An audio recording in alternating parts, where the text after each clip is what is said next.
Welcome all of you on your own channel Wings of Mathematics. Yes, my name is Alok Dubey और मैं आपको यहाँ पे पढ़ा रहा हूँ फिजिक्स और मैथमेटिक्स। उस दिन हमने आपको एलिमेंट्री मैथमेटिक्स में कुछ चीज़ें बताई थी डिफरेंशिएशन और इंटीग्रेशन के बारे में, लेकिन कुछ बच्चों ने ये कहा कि सर इसको एक बार आप फिर से बता दीजिए। तो हमको भी लगता है कि क्या कहते हैं, फार्मूले तो हमने सारे आपको बता दिए। अगर फार्मूले आपने याद कर लिए उसके बाद क्वेश्चंस आप लोग नहीं सॉल्व कर पा रहे हो तो फार्मूले बताने का कोई मतलब है नहीं। तो हम एक सेशन आज और ले लेते हैं डिफरेंशिएशन और इंटीग्रेशन पे। हम आज इससे रिलेटेड कुछ क्वेश्चन सॉल्व करेंगे। कुछ बच्चों ने सॉल्व करके भेजा था, जो बच्चे अभी नहीं देखे पिछले वीडियो उसको देख लीजिएगा, फिर इसको देखिएगा। कुछ बच्चों ने सॉल्व करके भेजा था और कुछ उसमें से सही था और कुछ गलत था। बहुत अच्छी बात है कि आप लोगों ने सॉल्व करके भेजा, हमको बहुत अच्छा लगा। और आप लोगों ने कमेंट किया कि एक बार थोड़ा सा और पढ़ा दीजिए, तो इसको हम थोड़ा सा और पढ़ा देते हैं। तो चलिए स्टार्ट करते हैं आज का सेशन। क्या टॉपिक था आपका? डिफरेंशिएशन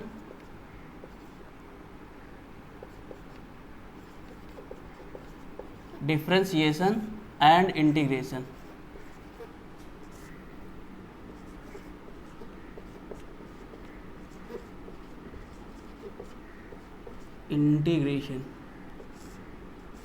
कुछ लोगों ने कहा सर इसकी डेफिनेशन बता दीजिए, और कुछ लोगों ने कहा कि क्या कहते हैं इसके क्या यूजेज हैं वो बता दीजिए। तो आज हम सारी चीज़ बता देते हैं, आज इसमें कुछ भी हम छोड़ेंगे नहीं, सारी चीज़ बता देते हैं, जिससे आपका पूरा प्रोसेस क्लियर हो जाएगा कि मतलब इससे रिलेटेड कोई भी क्वेश्चन अगर फिजिक्स के लेवल पे आता है तो आप लोग सॉल्व कर ले जाओ।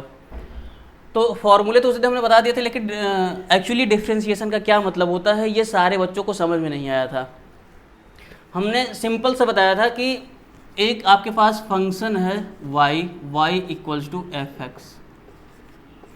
y equals to f x ये आपका एक फंक्शन है जिसमें y की वैल्यू x की वैल्यू पर डिपेंडेंट है। हम मान लेते हैं कि अगर x में एक स्मॉल चेंज डेल्टा x करते हैं, स्मॉल चेंज डेल्टा x किसमें? x में, तो y में कितना चेंज आता है? ये डेल्टा y हो गया।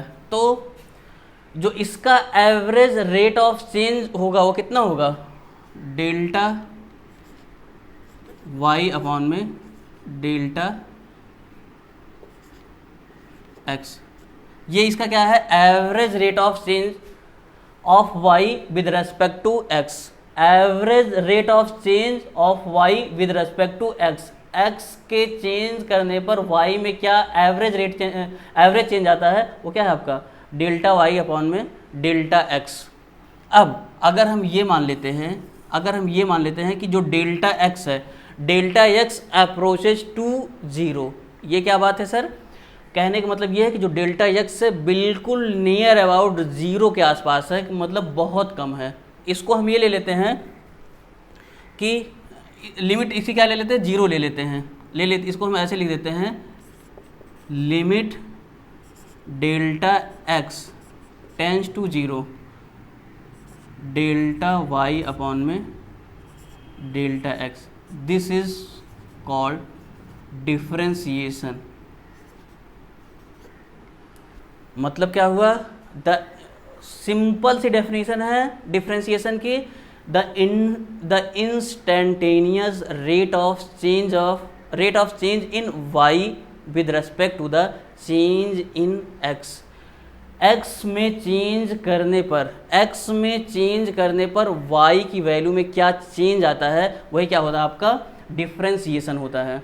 ये आपका, हम इसको लिखना नहीं चाहते थे। अभी क्या कहते हैं कि सर लिमिट का मतलब क्या होता है, delta x tends to zero का मतलब क्या होता है, ये सारी चीज़ें क्या है। तो अभी बस इतना, इसका मतलब ये है कि जो डेल्टा x है वो बिल्कुल नियर अबाउट जीरो है। मतलब कि टेंस, इसको पढ़ते हैं limit delta x tends to zero, it means delta x approaches to zero.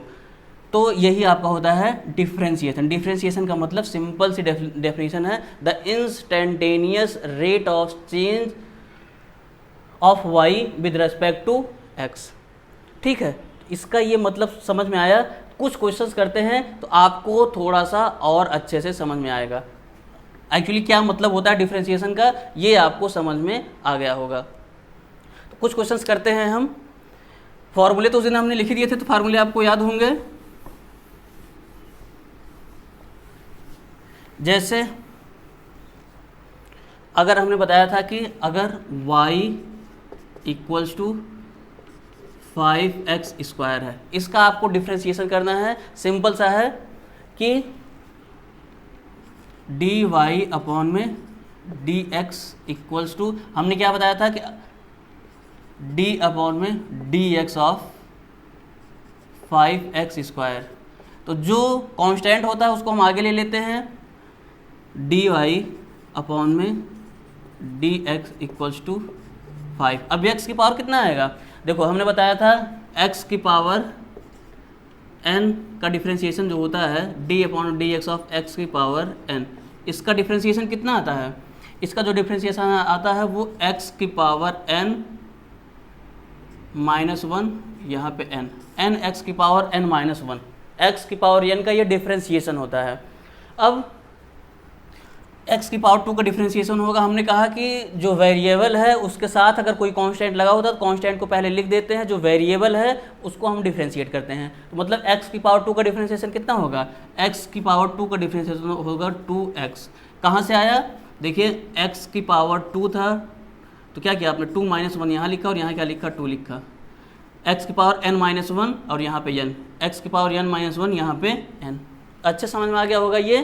तो क्या हो गया आपका dy अपॉन में dx इक्वल से कितना हो जाएगा आपका 10x।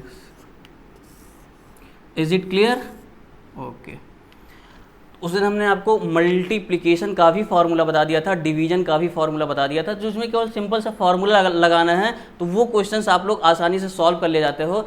लेकिन एक अलग टाइप का क्वेश्चन आता है उसको आप लोग नहीं सॉल्व कर पाते हो। इसको नोट कर लीजिए, आगे हम बता देते हैं आपको क्या है उसका मतलब। नोट हो गया ना, ठीक है, इसको हम मिटा देते हैं।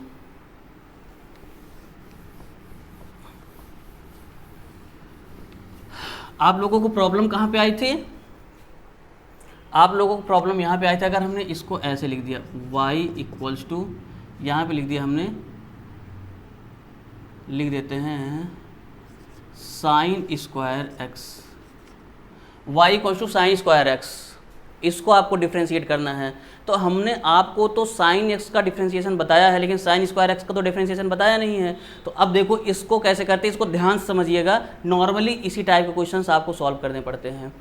तो ये हो जाएगा आपका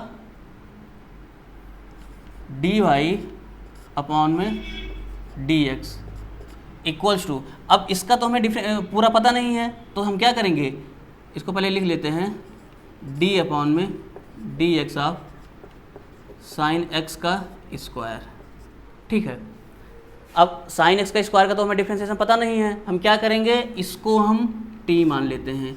इसको क्या बोलते हैं, चेन रूल बोलते हैं। चेन रूल, अगर आपको t मानने की ज़रूरत पड़ रही है उसको कैसे सॉल्व करते हैं ये हम आपको सॉल्व करके दिखाते हैं। क्या हो गया आपका, ये हो गया आपका हाँ dy अपॉन में dx equals to d upon में dt। अगर हम इसको t मान रहे थे यहाँ पहले क्या लिखना पड़ेगा dt, और जिस यहाँ पे क्या लिखेंगे t का स्क्वायर। इज इट क्लियर, हमने क्या मान लिया, बस साइन x को t मान लिया, साइन x को t मान लिया। अब अगर t माने तो यहाँ हमने t स्क्वायर लिखा। अब अगर किसी को t माने हैं तो उसको फिर से अलग से डिफ्रेंशिएट करना पड़ेगा। तो यहाँ क्या लिखेंगे d अपॉन में dx अपॉन में, ये हो गया आपका साइन x। समझ में नहीं आया सर, क्या कर दिए, क्या कहते हैं, हम लोगों को समझ नहीं आया। ये ध्यान से देखिए, ये साइन x का होल स्क्वायर था, इसका डिफ्रेंशिएशन हमें पता नहीं है। हमें साइन x का पता है या x का पता है, साइन x के स्क्वायर का पता नहीं है डिफ्रेंशिएशन। हमने क्या क्या किया यहाँ पे, इसको हमने t मान लिया। इसको t मानेंगे तो डिफ्रेंशिएशन किसके रेस्पेक्ट में होगा, t के ही रेस्पेक्ट में होगा। तो यहाँ पे इसलिए हमने क्या लिख दिया dt, इसको t माना, ये t स्क्वायर हो गया। dx यहाँ क्या लिखा अभी हमने dt। अब फिर जिसको t मानते हैं उसको फिर से डिफ्रेंशिएट करना होता है। अब साइन एक्स को टी माने थे तो साइन एक्स को फिर से डिफ्रेंशिएट कर दिए। आई थिंक अच्छे से समझ में आया होगा। अब देखो इसका क्या हो जाएगा, डी वाई अपॉन में d x equal to t square का क्या हो जाएगा, टी स्क्वायर का हो गया 2t, और साइन एक्स का क्या होगा differentiation, cos x. I think सबको समझ में आ गया होगा। ये हो गया आपका डी वाई अपॉन में डी एक्स इक्वल्स टू, ये कितना हो गया 2t, किसको t माना था, साइन एक्स को, 2 साइन एक्स कॉस एक्स। कहने का मतलब ये हो गया कि साइन स्क्वायर एक्स का डिफ्रेंशिएशन क्या होगा, 2 साइन एक्स कॉस एक्स। बात समझ में आई, अच्छे से समझ में आई, इसको नोट करिए। फिर आगे इसका यूज बताते हैं। सर अब हमको मैथ तो पढ़ना नहीं है, फिजिक्स में मैथ पढ़ना नहीं है, ये हम क्या कर रहे हैं, मैथ के क्वेश्चन सॉल्व करवा रहे हैं, इसका यूज कहाँ होता है अब आपको बताते हैं। ये आप सॉल्व करना सीख गए कि डिफ्रेंशिएशन कैसे होता है, अब आपको हम ये बताएंगे कि डिफ्रेंशिएशन का यूज कहाँ पे होता है। ठीक है, डिफ्रेंशिएशन की डेफिनेशन आपको अच्छे से समझ में आ गई, डिफ्रेंशिएशन के 1-2 क्वेश्चन हमने सॉल्व करवा दिए। अब इस डिफ्रेंशिएशन का फिजिक्स में क्या यूज है वो बताते हैं आपको। ठीक है, नोट करिए इसको। आज का सेशन बहुत ही अच्छा होने वाला है आपके लिए, और आपके लिए बहुत ही ज़्यादा इम्पोर्टेंट भी होने वाला है। ध्यान से देखते रहिए, बहुत अच्छा लगेगा आपको। बिठा दे इसको ना, ओके।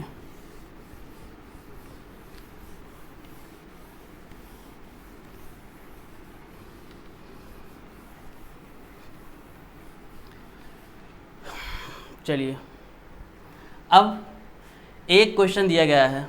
क्या क्वेश्चन दिया गया है, if N object moves with uniform acceleration. देखो क्वेश्चन है आपका, N object moves with uniform acceleration. An object moves with uniform acceleration and at an instant its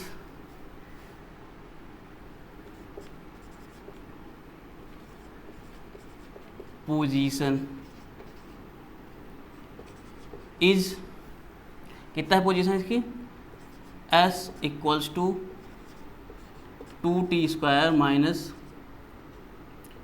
2t square plus 3t minus 7, 2t square plus 3t minus 7, इसकी position दी गई किसी particular instant पे। Then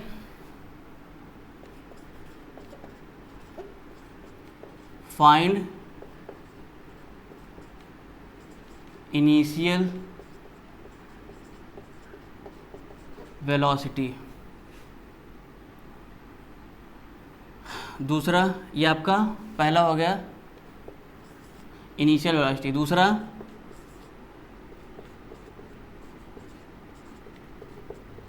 velocity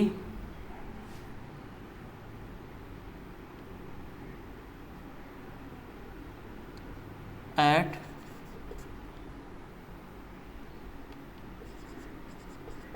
3 seconds, and third uniform acceleration. जल्दी से question note कर लीजिए। An object moves with uniform acceleration and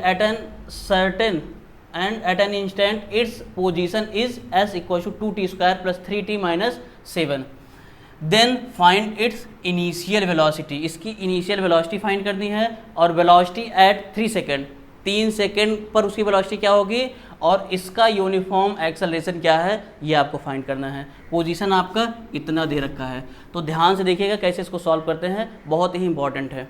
ठीक है, नोट कर लिया आप लोग। ठीक है, इसको मिटा देते हैं, क्वेश्चन मिटा देते हैं, फिर सॉल्व कर देते हैं।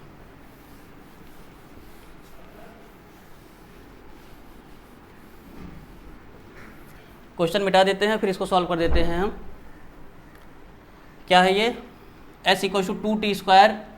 अब आपको पता है कि v इक्वल टू क्या होता है, v इक्वल टू होता है डिस्प्लेसमेंट अपॉन में टाइम। तो यहाँ क्या लिखेंगे, ds अपॉन में dt। v equal to ds upon में dt। क्या मिलेगा इससे हमें, v equals to d upon में dt of 2t² plus 3t minus 7। आपको पता है अगर डिस्प्लेसमेंट का डिफ्रेंशिएशन करेंगे तो वेलोसिटी आएगा। समझ में आ रहा है ना क्या यूज है डिफ्रेंशिएशन का। डिस्प्लेसमेंट आपको दिया गया है या पोजीशन आपको दी गई है, इसका आप डिफ्रेंशिएशन करोगे तो क्या मिलेगा, आपको वेलोसिटी मिलेगी। अब देखो क्या मिला इससे, इसको डिफ्रेंशिएट करें, 2t² कितना हो जाएगा 4t, और ये कितना हो गया प्लस 3। हमने बताया था कांस्टेंट, अगर कोई कांस्टेंट वैल्यू है तो उसका डिफ्रेंशिएशन 0 होता है, तो -7 का डिफ्रेंशिएशन आपका 0 हो जाएगा। 3t का करेंगे तो क्या हो जाएगा, t की पावर 1 - 1, ये कितना हो गया आपका, केवल 3 बचा।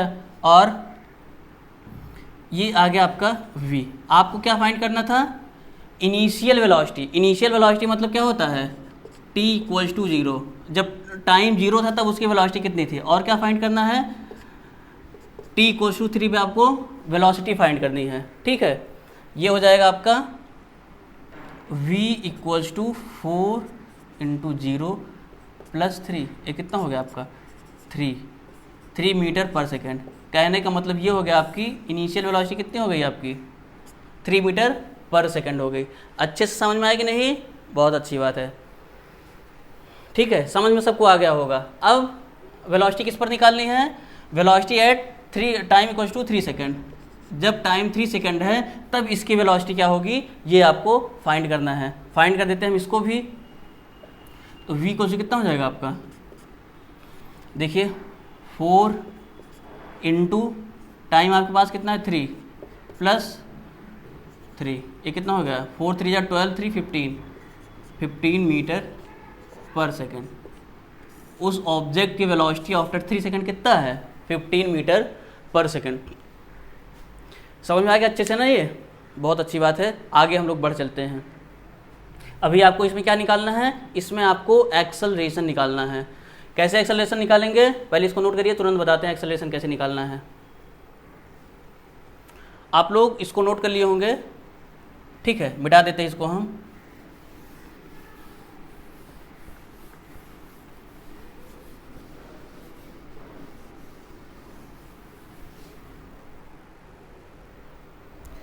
हाँ, डिस्प्लेसमेंट कितना दे रखा था, s इक्वल्स टू डिस्प्लेसमेंट कितना दिया था, ओ सॉरी मिटा दिया हम क्वेश्चन, 3t² टू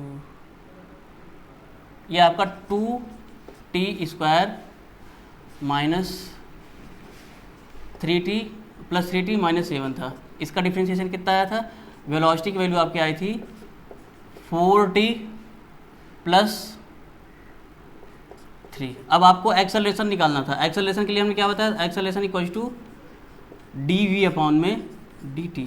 ध्यान से सुनिएगा, rate of change of velocity is known as acceleration.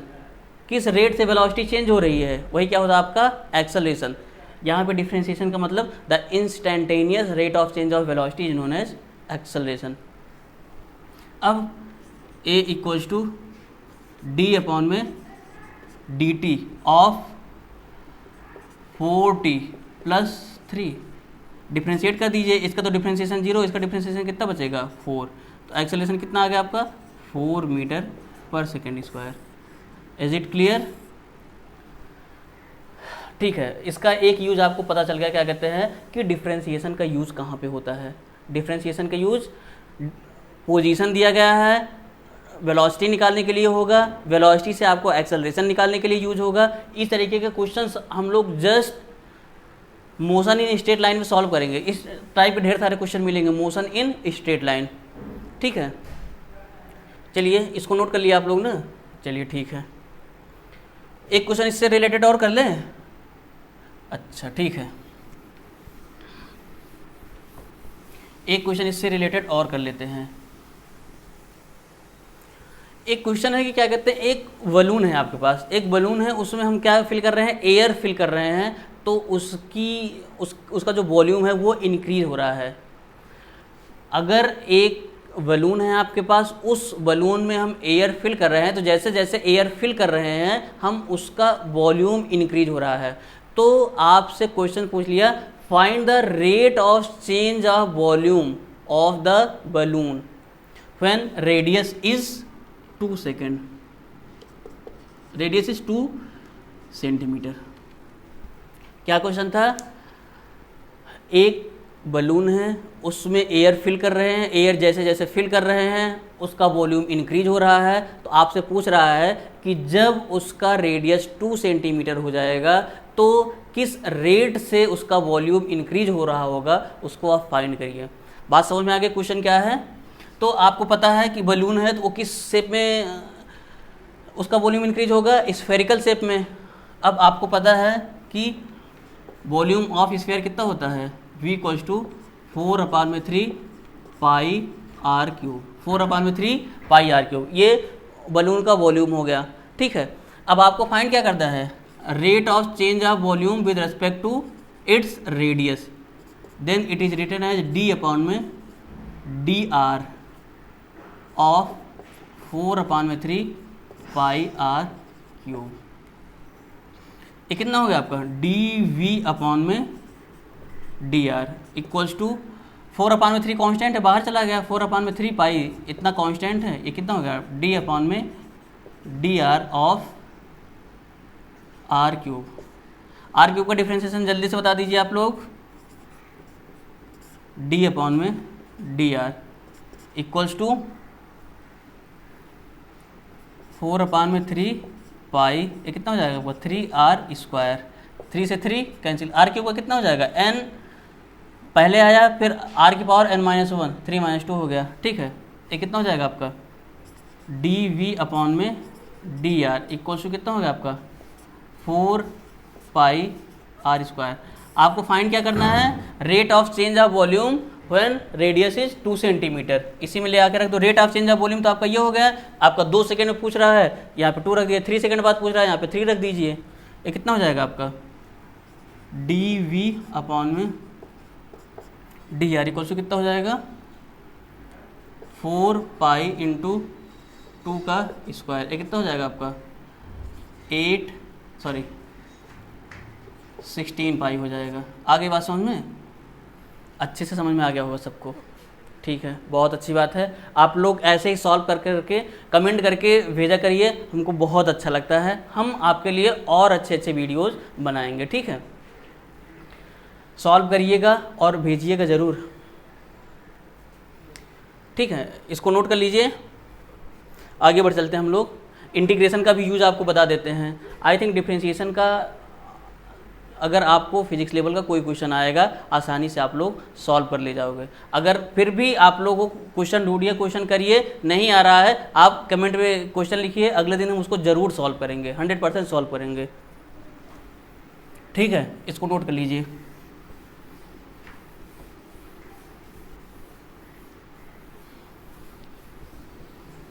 अब कुछ लोग एक्टिवली पढ़ाई शुरू कर दिए हैं, लेकिन अभी भी कुछ लोगों का कमेंट नहीं आ रहा है। इसका मतलब ये है अभी भी वो लोग पढ़ाई शुरू नहीं किए हुए हैं। अब पता नहीं किस चीज़ के वेट में है लोग,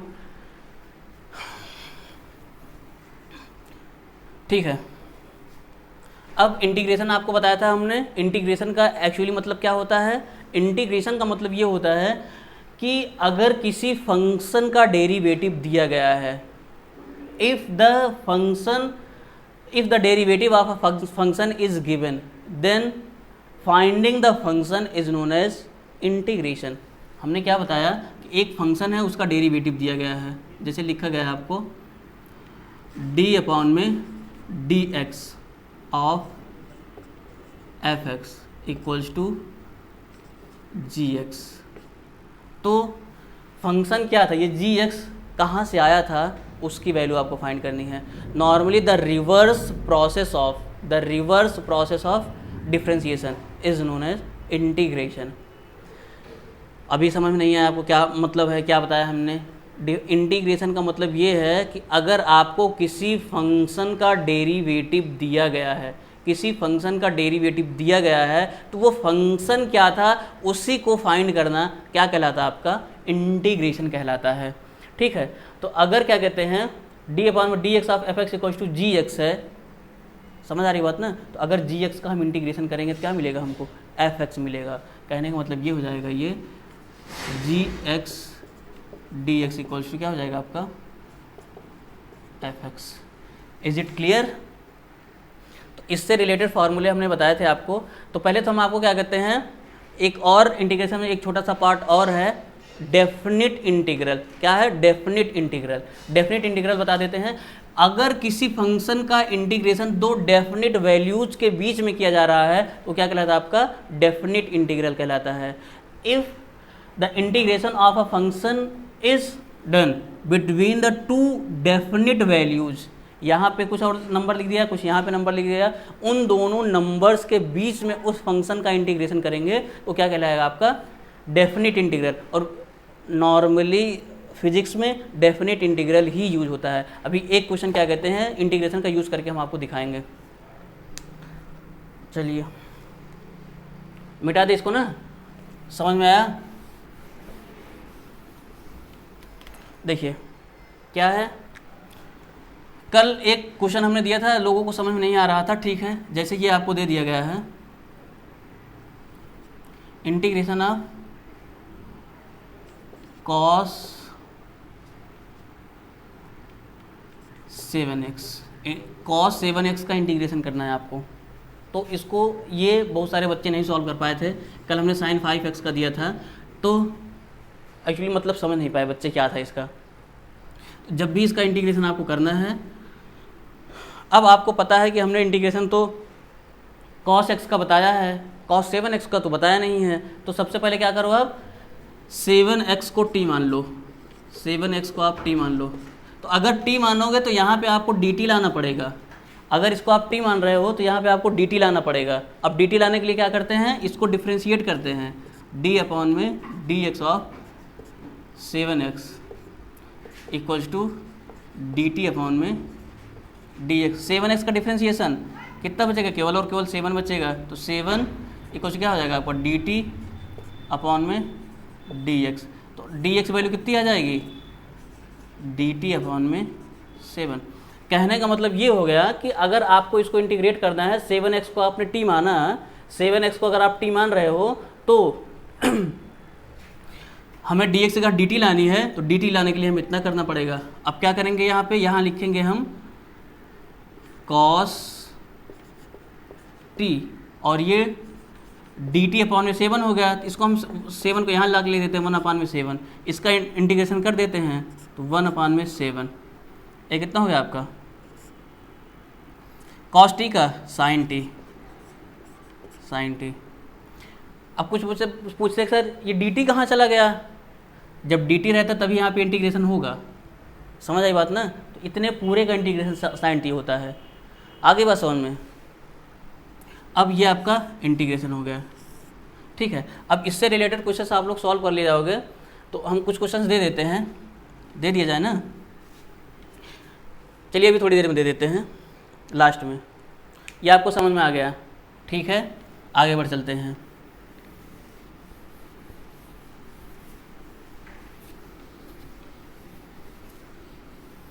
अब डेफिनिट इंटीग्रल की वैल्यू आपको फाइंड करनी है, डेफिनिट इंटीग्रेशन फाइंड करना है। अगर कोई किसी फंक्शन का इंटीग्रेशन किया जा रहा है और वो क्या है, दो डेफिनिट वैल्यूज के बीच में किया जा रहा है, तो क्या कहलाता है, आपका डेफिनिट इंटीग्रल कहलाता है। जैसे यहाँ पे लिखा गया है a to b, ये क्या होगा आपका f(x) dx। आई बात समझ में? तो इसका हमने क्या किया, इंटीग्रेशन किया। अगर मान लो इसका इंटीग्रेशन f(x) आया है तो इसको क्या लिखेंगे, f(b) माइनस f(a), क्या हो जाएगा आपका, ये इसका इंटीग्रेशन हो जाएगा। अपर लिमिट माइनस, मान लिया हमने इसका इंटीग्रेशन करना है, फिर हमें कुछ मिला, ft मिला, कुछ भी मिला, तो उसी में जो मिलता है उसमें उसकी जो इंटीग्रेशन दिया गया है उसमें पहले अपर लिमिट रखते हैं फिर माइनस लोअर लिमिट रखते हैं। अभी आपको समझ में नहीं आया क्या बताया हमने, अभी हम आपको बताते हैं इसको, एग्जाम्पल एक सॉल्व करते हैं तब आपको समझ में आ जाएगा। ठीक है, देखो मिटा देते हैं इसको। क्या है एग्जाम्पल, देखिए ले लिया हमने ये 0 to π/6, π/6 दिमाग में आ गया होगा, π/6, π/6 इक्वल्स टू, कमेंट में जल्दी से करके बताइए, π/6 मतलब 30। ये क्या हो जाएगा आपका sec² x कितना हो जाएगा dx। इसको आपको इंटीग्रेट करना है, सबसे पहले तो आप इंटीग्रेट कर लीजिए 0 to π/6, ये कितना हो जाएगा sec²। इंटीग्रेशन डायरेक्ट कर देते हैं ना, क्या जा रहा है, ये हो जाएगा आपका sec² x का tan x, फार्मूला मैंने आपको बता दिया था, sec² x का इंटीग्रेशन tan x। अब लिमिट क्या लगाएंगे हम,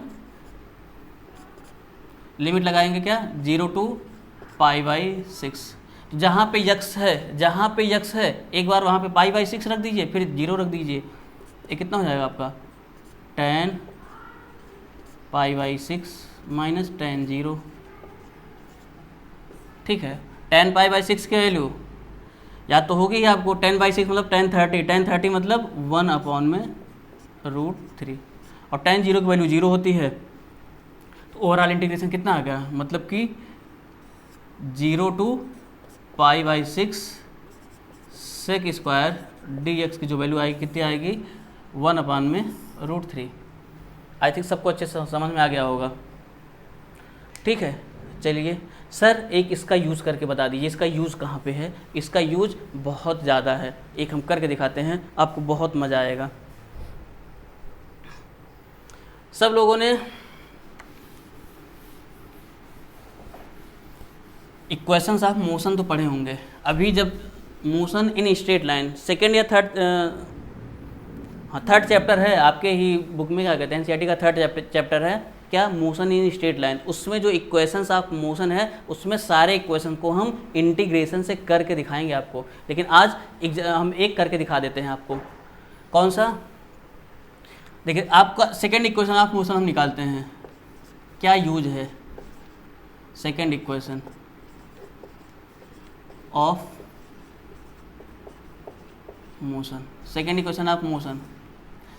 इसको हमें क्या करना है, इंटीग्रेशन मेथड से निकाल के दिखाना है कि कैसे हम इंटीग्रेशन का यूज करते हैं।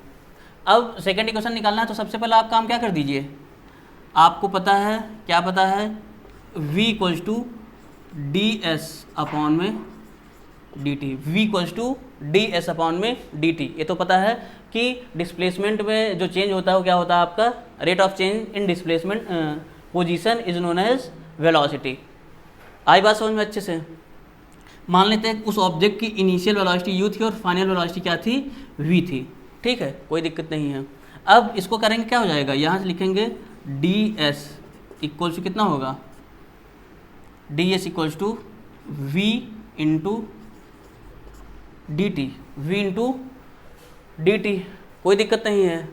चलिए अब इसको हम क्या करते हैं, इंटीग्रेट करते हैं। अभी इसको हम लिख सकते हैं ds इक्वल्स टू, और v इक्वल्स टू क्या होता है, v इक्वल्स टू आपको पता है u प्लस at होता है, v equals to u plus at होता है। इसको हमने क्या लिख दिया, इंटू dt, मल्टीप्लाई कर देते हैं, ये कितना हो जाएगा आपका u dt plus a t into dt।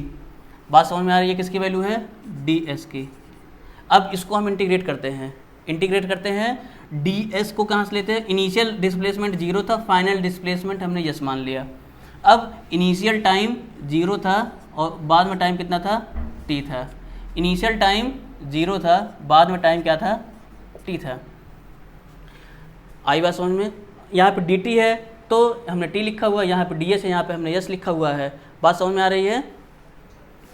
अब देखिए ये तो फर्स्ट इक्वेशन ऑफ मोशन सबको पता होगा, v equal to u plus at, वही हमने रख दिया है। देखो कितनी आसानी से सॉल्व होने वाला है।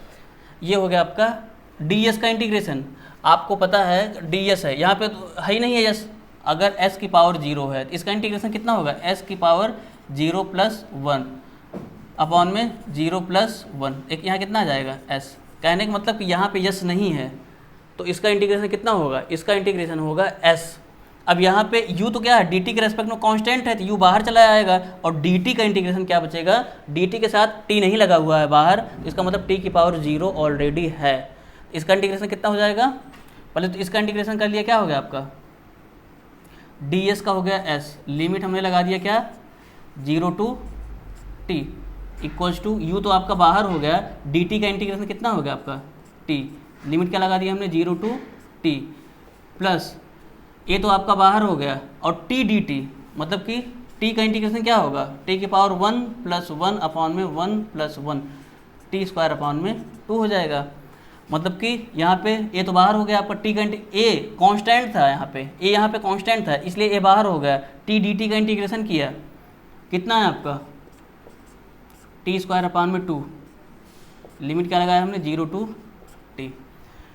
आई बात समझ में, ठीक है।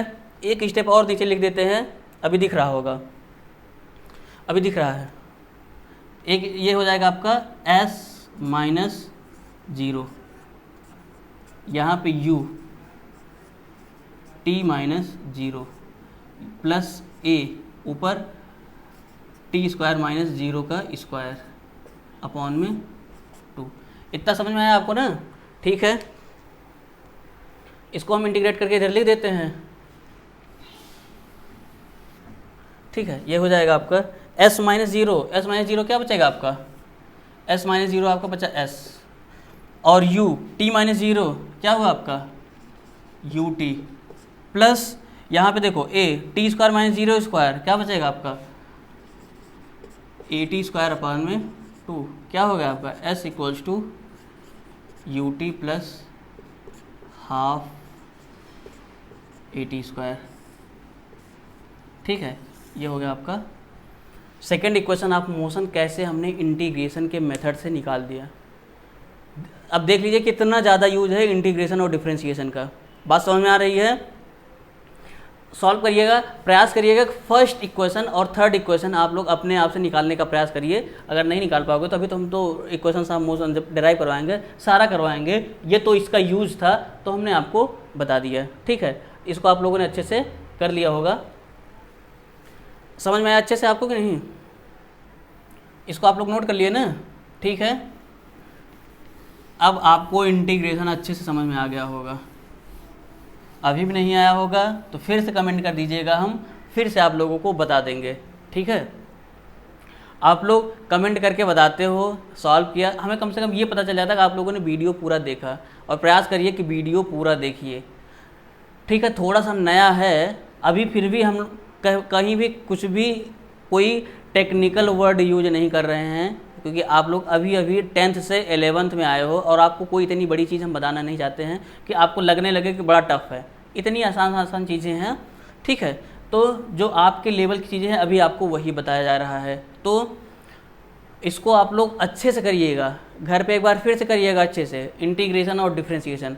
वैसे एक टॉपिक मैथ में और बचा हुआ है बाइनोमियल थ्योरम, तो उसको भी किसी दिन हम बता देंगे आपको, बाइनोमियल थ्योरम भी, ठीक है। ज़्यादा परेशान होने की ज़रूरत नहीं है, उसका भी कुछ जगह पे यूज है, या जहाँ यूज होगा हम वहाँ पे बता देंगे बाइनोमियल थ्योरम के बारे में, ठीक है। तो हम कुछ क्वेश्चंस दे देते हैं, इस क्वेश्चंस को आप लोग सॉल्व करिएगा, फिर कमेंट करके बताइएगा, नहीं आएगा तो हम सॉल्व कर देंगे, ठीक है। कौन कौन से क्वेश्चन दे देते हैं आपको। एक क्वेश्चन है आपके पास, पहले डिफरेंशिएशन का है, ये क्वेश्चन आपका डिफरेंशिएशन का है, डिफरेंशिएशन का y equals to x square sine x upon में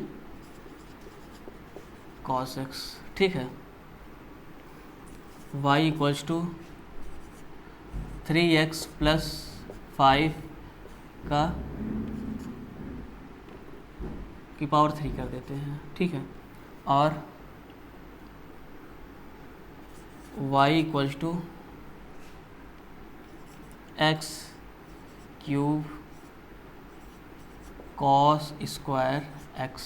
ठीक है, 3 क्वेश्चन आप किसके करिएगा, डिफ्रेंशिएशन के करिएगा। ठीक है, और 3 क्वेश्चन आपको इंटीग्रेशन के दे देते हैं, इंटीग्रेशन का दे देते हैं आपको, इंटीग्रेशन ऑफ, ठीक है, एक log x अपॉन में x। ठीक है, एक है साइन ax प्लस b, ये हो गया tan x sec square x। ठीक है,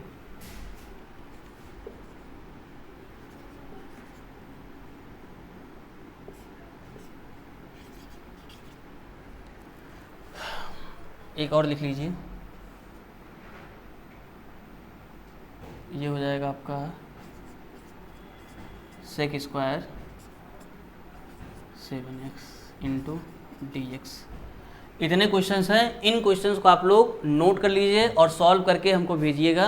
और अब कल से हम लोग फिजिकल वर्ड स्टार्ट कर रहे हैं, प्योर फिजिक्स कल से स्टार्ट कर रहे हैं, तो आप लोग थोड़ा सा वेट करिएगा। कल आपका जो पहला लेक्चर आने वाला है वो बहुत ही इंटरेस्टिंग होने वाला है, और अब फिजिक्स हम लोग बिल्कुल स्टार्ट कर दे रहे हैं। ठीक है, तो आप लोग इसको अच्छे से करिएगा, कमेंट करके हमको बता दीजिएगा। ठीक है, चलिए कल मिलते हैं। Okay, thank you.